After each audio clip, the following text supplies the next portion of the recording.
You're listening to the Hidden Killers podcast with Tony Brueski, featuring attorney, guest, and former felony prosecutor Eric Faddis. Donna Adelson, no plea deal for you. And that's where it's sitting.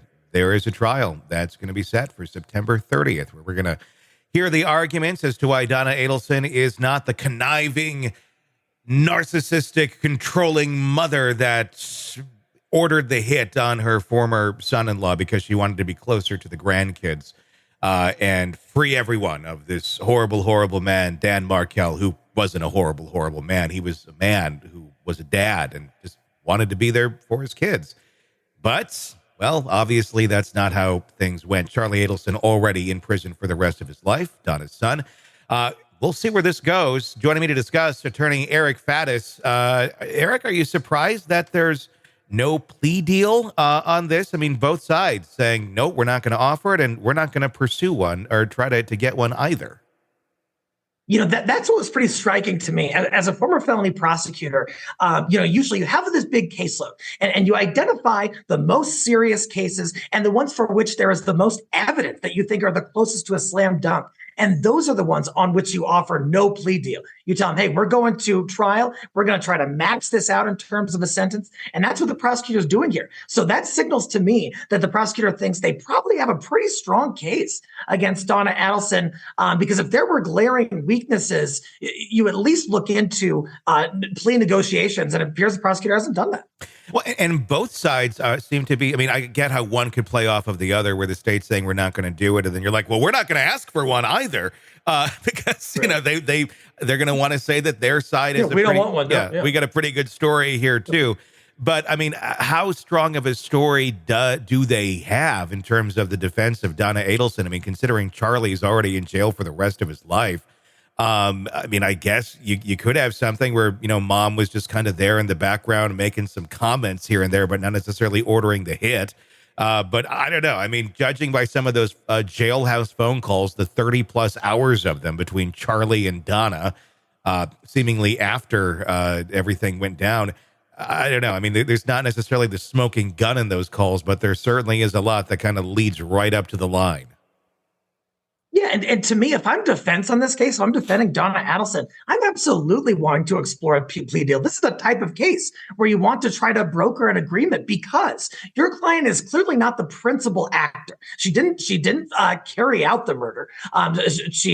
We'll see whether she ordered it or had some involvement in that sense. But you already have Charlie Adelson, who's the pound of flesh the government wants, in prison for life. In this one, you try to broker a deal and you say, hey, you've got the people you want to blame. My client was a peripheral actor at best.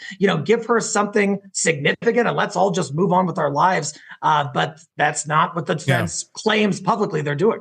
Well, but what I'm wondering about it a little bit too is we still have Harvey out there. We still have Wendy out there, and not wanting to go for a plea deal.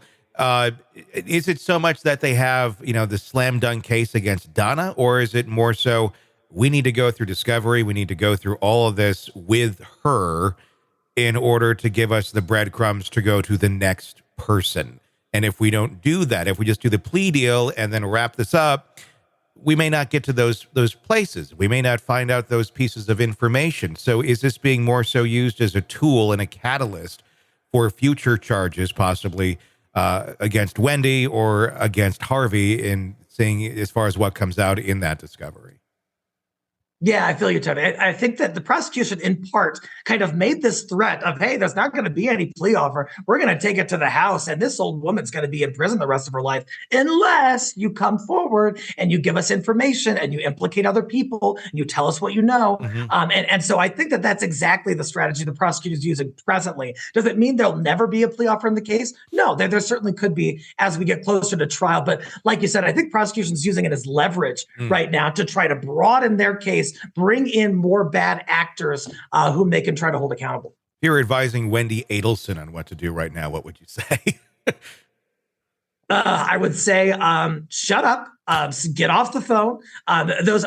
It's so maddening as a defense attorney when you see hours upon hours of jail calls that you know that your client should know are being recorded. You've told them, hey, do not talk on this phone. And then that turns out to be the central evidence against them at trial. So my main advice would be shut up.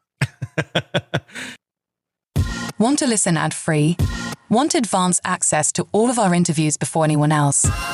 Become a True Crime Today Premium Plus subscriber on Apple Podcasts. You get every episode commercial-free. So you can binge on true crime Until you can binge no more. Search True Crime Today Premium Plus on Apple Podcasts now, or go to our podcast page and sign up now. More of the Hidden Killers podcast next.